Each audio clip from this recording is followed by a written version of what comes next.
is Conservative Party State Chairman Jerry Kassar, and this is Patriots Podium, a regular podcast of the New York State Conservative Party. Today, we are joined by Mike Sapraicone, the Conservative and Republican Party candidate for U.S. Senate versus Kirsten Gillibrand. Mike hails from Richmond Hill, Queens, and has lived in Nassau County for many years. Mike's the father of 5 adult children and the grandfather of 5. A retired first-grade New York City detective, Mike founded and operated 2 large security companies, one domestic and one international, that among its many missions handle the security logistics for the movement of high-tech products. The 2 companies employed hundreds of individuals, including many former law enforcement members.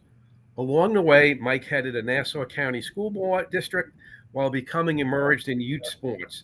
Mike received 85% of the weighted vote at the Republican convention in Binghamton about 2 weeks ago, and he was really the unanimous choice of the Conservative Party, receiving the backing at our convention about a week and a half ago. Mike enjoys the endorsement and complete support of former President Trump. Welcome to the show, Mike. Well, thank you, Chairman. It's great to be here. Well, it's great to see you. I've traveled a little bit with you, and I've certainly had an opportunity to discuss a lot of political and issue items with you. So I'm very confident the party made the right choice, and I'm so glad to see you on our show. Now, let me ask you this, Mike. You really have been an active supporter of GOP and conservative causes around the state for many years, but running for U.S. Senate is a whole new undertaking. Could you tell our audience about your motivation to run for U.S. Senate? Well, I sold my business, as you said, and I'm retired from the New York City Police Department. And I'm really excited I've always given back to my constituents and to my friends and my neighbors. And I think this is a great opportunity for me to give back the resources that I have to the state, my ability as a business person, my ability as a law enforcement person. It is a big undertaking. I dabbled a little bit in District 3 out in Long Island. So this is a big deal. 62 counties is a long way to go, but I've already been on the trail a little bit, and I'm meeting people, and I'm energized, and I'm looking forward to this. And I just think timing is so important in everything we do in life, Chairman. And I think the timing is right now. You look at the situations over the last 3 or 4 years with the red wave in Long Island and what we're trying to do everywhere else in the state, and the great opportunity that Congressman Zeldin brought to us 2 years ago, running for governor. We're really in a good place, and I think I add to that now, and I think I can build off of what the congressman did, and then certainly build off of as the president is moving forward right now. So I just think timing is good, opportunity is right. And she's certainly beatable. Well, thank you. Thank you for that. Well, let me just say this, and this goes into your point about beatable. In downstate New York, you're about as likely to see a dinosaur before you have a Gillibrand sighting. What's her problem? Well, I talk a lot of cop stuff, Chairman. And so one of the comparisons I use, if you put her in a lineup, who picks her out, right? Most people in this state, most regular people in this state, most constituents, most working people like myself, wouldn't even be able to pick her out. She started out as a kind of a middle of the road kind of congresswoman back in the early 2007. And then when Patterson appointed her in 2009, she's quickly moved more left and more left and more left. And then after 2020, when she ran for president, we haven't even heard from her or seen her. Though I've noticed the last few days, she's been popping up here or there, but I guess it's about time she starts popping up. No question about that. Let's talk about some issues that I think might be of interest to the conservative audience that would be watching this podcast. Second Amendment. Where are you on the Second Amendment? Well, we certainly have that given right through our Constitution to keep and bear arms, and that's our right. And I will never allow anybody to take that away from us. That's important. That's what we've earned. That's what we've been given by our forefathers in the Constitution. I'm 100% behind the Second Amendment.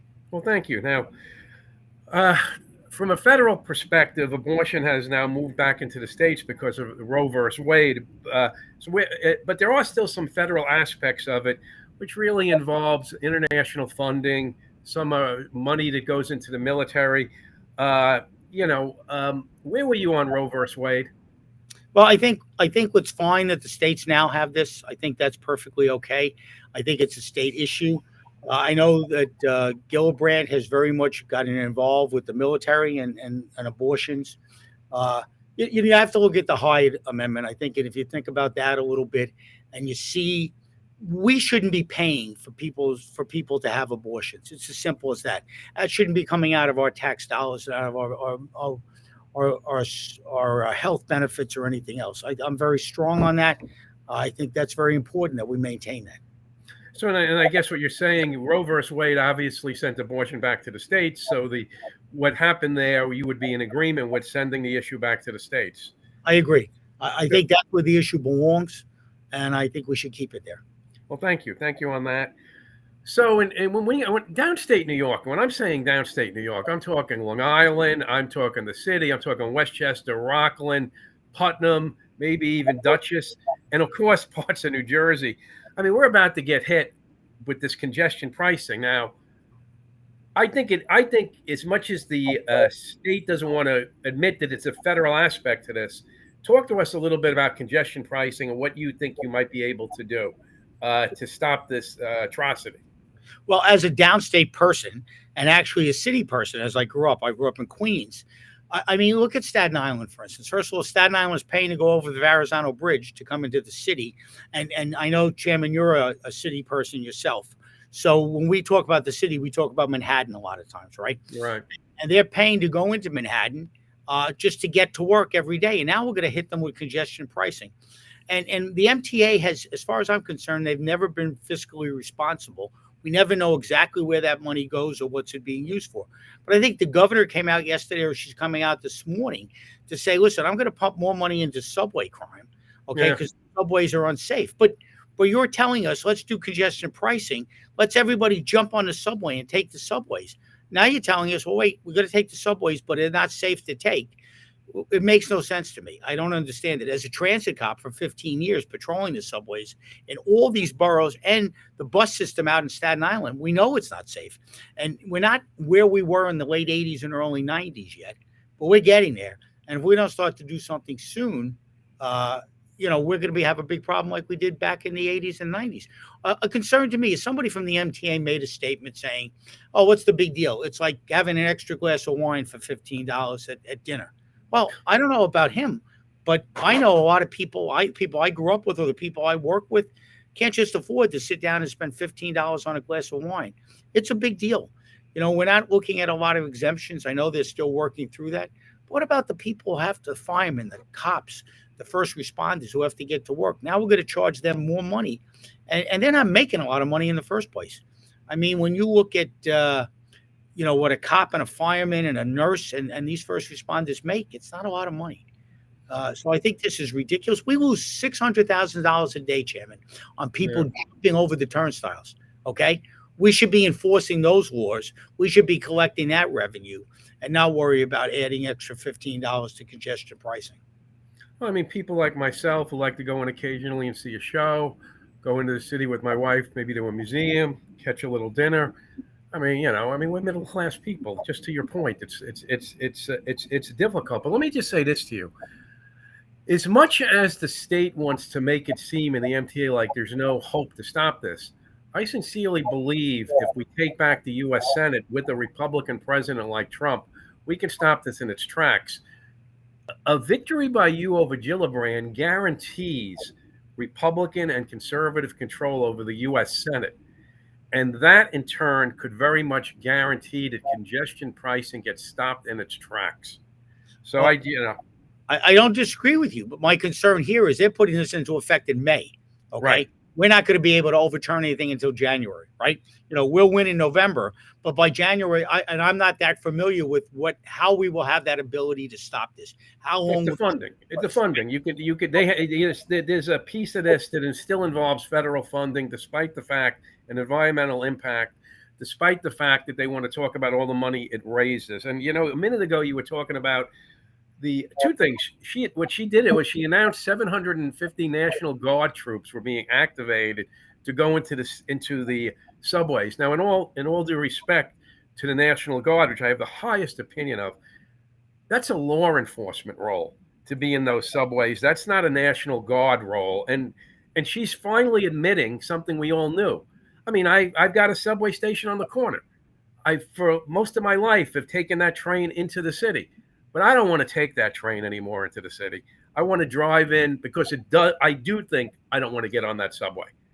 So I'm just saying to you that there's where the people are, exclusive of the Manhattan liberals, and where where the government is.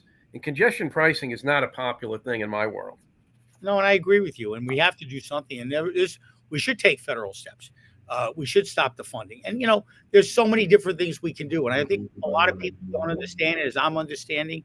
We have we have so much power in the federal government. We can say to the states, "Hey, stop this. Enough Right. is enough now." We're not, even you go, and I'm not trying to go in a different direction, but you look at some of the colleges with their liberal ways of doing things. We should stop funding some of these colleges. We should put our foot down, and we don't do that because we just live like Kassar, Sarah. This is the way it is, and it's okay. It's not okay. We need to step up and be supportive of each other, okay, and to make things work back. We got to stop the chaos. And if you look at the chaos that's been going on here in the last 3.5 years since the Biden administration came in and the Trump administration left, it's pathetic. It's scary. We're in a situation where this world it's a scary place, and it's going to get worse.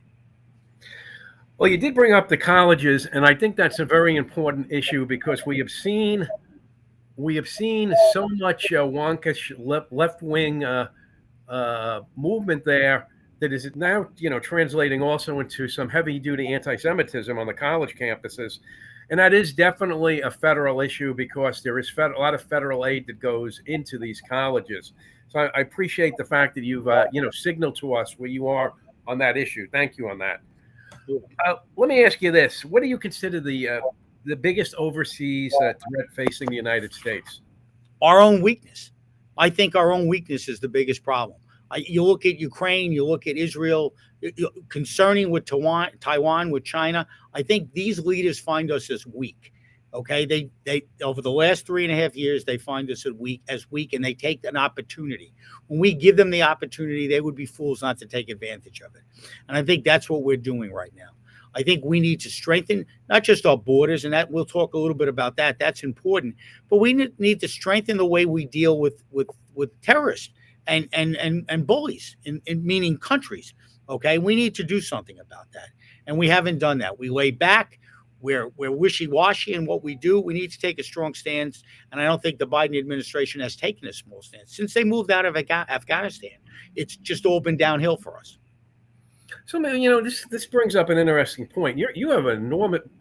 I know we talk about your role as a very well-decorated New York City police detective, but these security companies that you have founded and put together, one operating internationally and one domestically, you must have a lot of personal experience with overseas security issues, which would clearly move into other questions relating to terrorism and illicit activity. So, would you mind just, to the degree you can, discuss some of this? Maybe give us a little more insight on your international knowledge.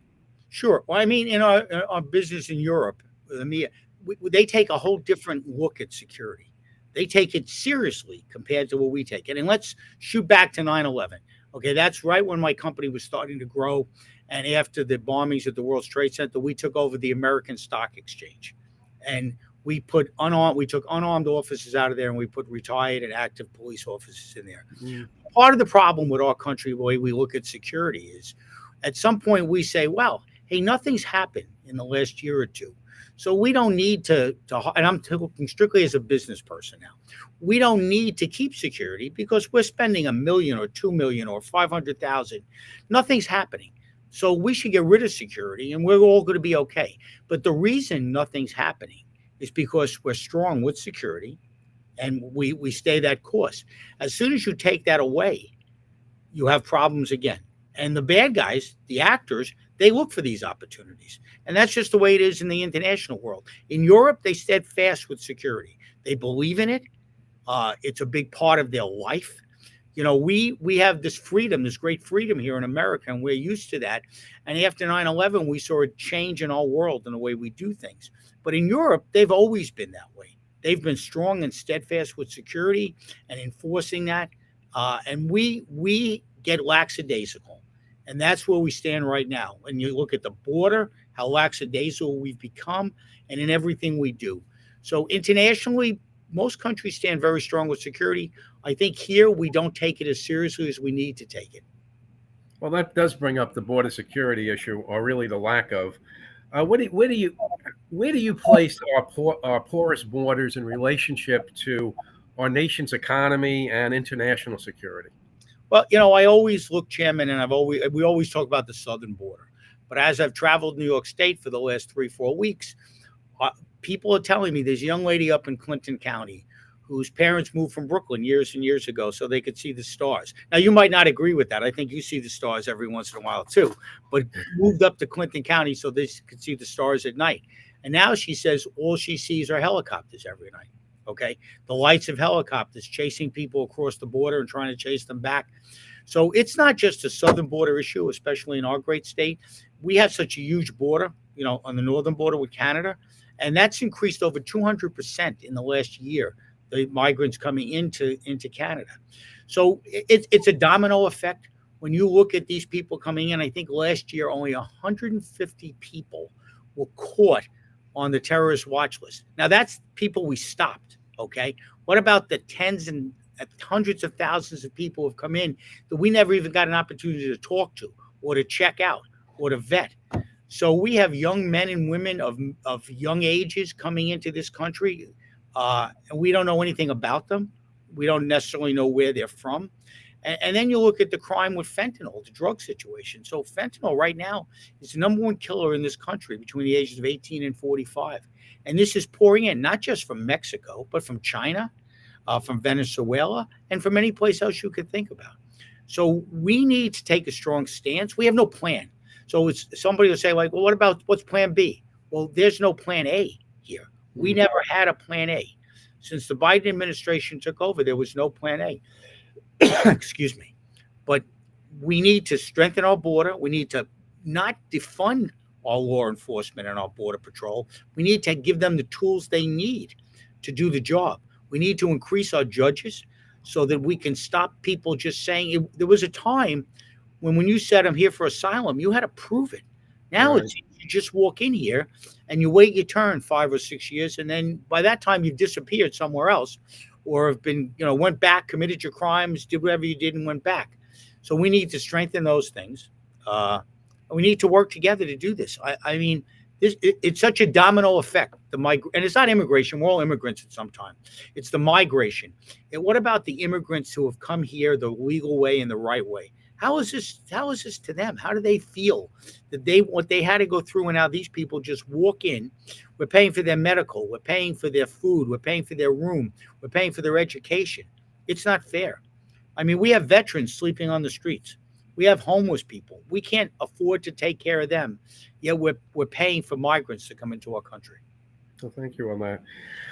But so let's talk about a little bit about your campaign. You're a Republican conservative candidate. You're strongly supported by President Trump, who issued an immensely powerful statement recently on his support for you. Do you have a team in place? I mean, and how can you be reached? We certainly have a team in place. We were lucky enough that we had put a team in place last year when we looked at the congressional team. So it's Mike Sapraicone for Senate.com. We're out there. You can find us on the websites.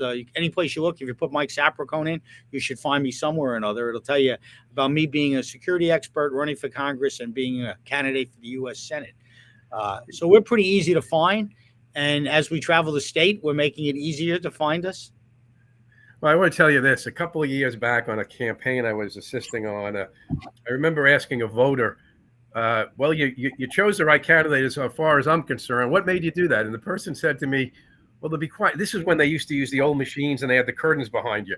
Said, well, you know what? By the time this election day rolled around, I felt like that candidate was actually standing behind me when I went in and voted, and I wasn't going to disappoint anybody. And that's the attitude. The attitude is that people need to believe you are standing behind them when they go to vote because they've seen and heard from you so much. But let me just say this, and you sound like a great candidate, and that's why I think my party chose you so overwhelmingly. But these campaigns are expensive, and you're going to need to come to terms with the great expense of a statewide campaign, or else you could, win their hearts and never their feet, as the expression goes, to vote. What are your thoughts on putting a budget together to take Gillibrand on? Well, we're starting to put a budget together. We were successful in raising a little bit of money last year. We think we have that ability. We're hoping, I have a dream, and my dream is 62 counties. Okay. Right. I'd love to see each county, and I may have said this to you in passing before. I'd love to see each of those counties throwing $50,000, and that gives us a nice handle to start with. But I know that's not realistic. There's probably some counties haven't given $50,000 in 20 years. And there are other counties who give more. So we're going to work hard to visit these counties and start talking to the people, the constituents in these counties, and showing them how we have the issues on our side and how we care. I think, that goes back to what you just said, Chairman, about people feeling like you're standing behind them in the voters box. I think people need to feel that you care. And, we stand strong as conservatives and as Republicans, but this isn't just a conservative or Republican issue. This is an American issue. We need to have the independents and the Democrats understand that they have the same issues we have. We have the answers to those issues, and they need to step up also and vote. So I think that's important. I think we'll see some federal money, I'm hoping, here. As you said earlier on, when I win this seat, we turn the Senate. Now, there's going to be other states out there working hard to do that too. And the way it looks is we could wind up with 2 or 3 majority in the Senate. Of course, we want to turn the House and keep the House, and I think we will keep the House. I think this redistricting has thrown a little snafu into things, but I think we're going to be fine here. I think we're going to work hard. And what's so important to me, at the top of the ticket in New York State, I want to help our candidates. I want to be out there and not just help myself and get to meet people, but I want to make our candidates stronger. I want to show our conservative ways of life, our Republican ways of life. I want to show our common sense ways. And I think I have that ability to help the downstate and the upstate candidates, and I'm looking forward to doing that. Well, I know you have been traveling around. You and I did some traveling together, and I know you were up in Erie recently. Actually, you were doing a kind of a swing around. Yep. So, I mean, I know you've been meeting political leaders, civic leaders, governmental leaders. It's been going good? It's been going great. But, I mean, that's easy stuff, okay? Yeah. Those are guys who are on my side, okay? Those are people who they back me, like you said, 85% and almost 100% with you guys. What I have to get to, and we're starting to get to, is the people, the guys like me who grew up and worked in the blue collar and the hardworking people, and explain to them what we need to do and how we can make this a better state. I really care about this state. I'm a local kid. This is important to me. Upstate is really important to me. I'm learning so much about that. But I think something I want to see, and this is another little bit of me maybe being optimistic. I'm a city kid. We need, Lee Zeldin performed well in the city, but not enough. And me being a city kid, I've got to go in there and hit them hard. I worked really hard to protect New Yorkers for 20 years. I need to show that in the 5 boroughs, what the city means and the state means to me. We need to get a great portion, higher than 33% of the 5 boroughs, and I think we will, because I think people understand. People appreciate people who work hard and who care. Yeah. And I certainly will work hard. It's an honor. It's just an honor to be the candidate from the Conservative and Republican Party. And a bigger honor is when I went to bed Saturday evening and I got woken up in the middle of the night, say that President Trump endorsed me. Listen, I'm a kid from Queens. He's a kid from Queens. That's a big deal to me, okay? That endorsement was a big deal. And so I'm happy about that, and I think we're on the right path. Well, do you have any final thoughts for our audience, Mike? Just vet the candidates, find out about me, reach out, talk to me. I learned when I was a school board president, Chairman, in Seaford, Long Island. I like to talk. You saw that for the last 20 minutes or so here. But I do like to listen too. And I think listening is important. And I want to listen to the voters, the constituents. I want to learn what their issues are. We can't solve every problem, but we can certainly start to put little things together and start to move in that right direction together. So vote. That's a big deal. I don't think we, and maybe not everybody agrees with me, but I think we're old-fashioned in our steps and the way I am, my age. I think election day is election day, and that's the day you vote. But we need to do better than that. We've always been good at turning the vote out, But I think nowadays we need to get out there and vote early. We need to put in those absentee ballots. We need to turn those people out that way just as well as us on boots on the ground. So I'm excited. Please reach out, Mike Sapraicone, for Senate.com. Talk to me, ask me questions, invite me places, because I'm going to be everywhere I possibly can, sir. Well, I think New Yorkers would do well to have you walking a beat for them in the U.S. Senate. Just the way, that's the way I see it. I think I want to, I think it's appropriate to say thank you for your service. And I do want to thank you for being here with us. I mean, the party fully supports you. We hope to deliver you many hundreds of thousands of votes. And we'll be with you throughout the campaign. I frankly enjoy campaigning with you. And I just think you have that sort of spirit and focus that can be very valuable to New Yorkers. And let me just say this. Gillibrand is actually an awful U.S. senator. I mean, we as Republicans and conservatives could come to many reasons why we want to see her out. But I'm going to just add the additional one in. No matter what your philosophy is in New York, and you were talking about hard work, that's the thing she actually lacks as a core value. She doesn't work that hard at it. And part of it's probably because she just is happy to let Schumer, do his job. And he, of course, is doing an awful job when it comes to border security and other issues in the state.